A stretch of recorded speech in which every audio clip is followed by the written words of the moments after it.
Selamat pagi, CNN Indonesia Today kembali hadir menemani Anda selama 30 menit ke depan bersama saya Maggie Kalista.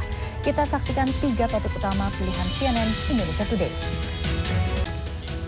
Kita ke informasi pertama, penantian panjang keluarga Alvaro Kiano Nugroho, bocah yang berusia 6 tahun yang hilang 8 bulan, hilang diculik berakhir duka. Yang membuat geger, tersangka tidak lain adalah ayah tirinya sendiri. Selain motif, polisi pun mengungkapkan sejumlah fakta, termasuk tersangka sempat menyimpan jasad anak sambungnya selama 3 hari sebelum membuangnya di Tenjo, Kabupaten Bogor. Kita simak fakta lainnya yang kami rangkum dalam Di Balik Cerita.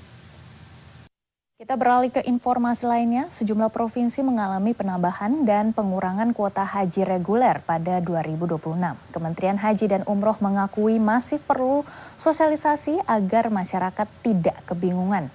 Dinamika perubahan penyelenggaraan haji dan umroh pun menjadi sorotan. Dan salah satunya adalah soal umroh mandiri yang kini dilegalkan oleh pemerintah. Kita beralih ke harga komoditas. Sebulan jelang Natal dan Tahun Baru, fluktuasi harga komoditas di sejumlah pasar tradisional di Surabaya semakin terasa. Seperti pedagang dan pembeli sama-sama mengeluhkan harga daging ayam yang diperkirakan akan terus naik hingga momen Natal dan pergantian tahun mendatang.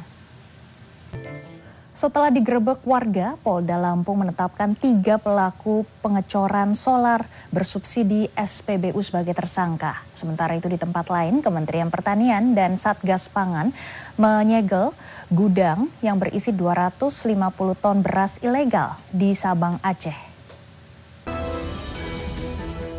Pemerintah menegaskan program makan bergizi gratis menjadi salah satu penggerak ekonomi rakyat. Pasalnya, dana program ini sebagian besar mengalir kepada UMKM, petani, nelayan, dan koperasi lokal. Kita beralih ke informasi lainnya, program Sekolah Rakyat telah menumbuhkan harapan siswa dari golongan ekonomi rendah untuk mendapat pendidikan berkualitas. Dan lebih dari 2.000 tenaga pendidik di 166 sekolah telah mampu memberikan ilmu akademik dan pendidikan berkarakter bagi generasi penerus bangsa. Sebuah crane yang mengangkut kerangka pohon Natal ambruk hingga menewaskan 1 orang pekerja di Manaus, Brasil pada Minggu pagi. Sementara itu insiden tabrak lari di wilayah Adachi, Tokyo, Jepang menewaskan 1 orang dan melukai 11 orang lainnya. Masih dari mancanegara, gajah Asia di kebun binatang Washington DC dikabarkan tengah mengandung. Ini merupakan kali pertama kehamilan gajah di sana dalam 25 tahun terakhir. Sementara itu untuk menyambut musim kupu-kupu raja di Meksiko, suaka perlindungan dibuka untuk pengunjung. Dan tahun ini migrasi kupu-kupu meningkat hingga 99%. Sayangnya informasi tadi sekaligus menutup perjumpaan kita di CNN Indonesia Today. Saya Maggie Kalista, salam sehat dan sampai jumpa.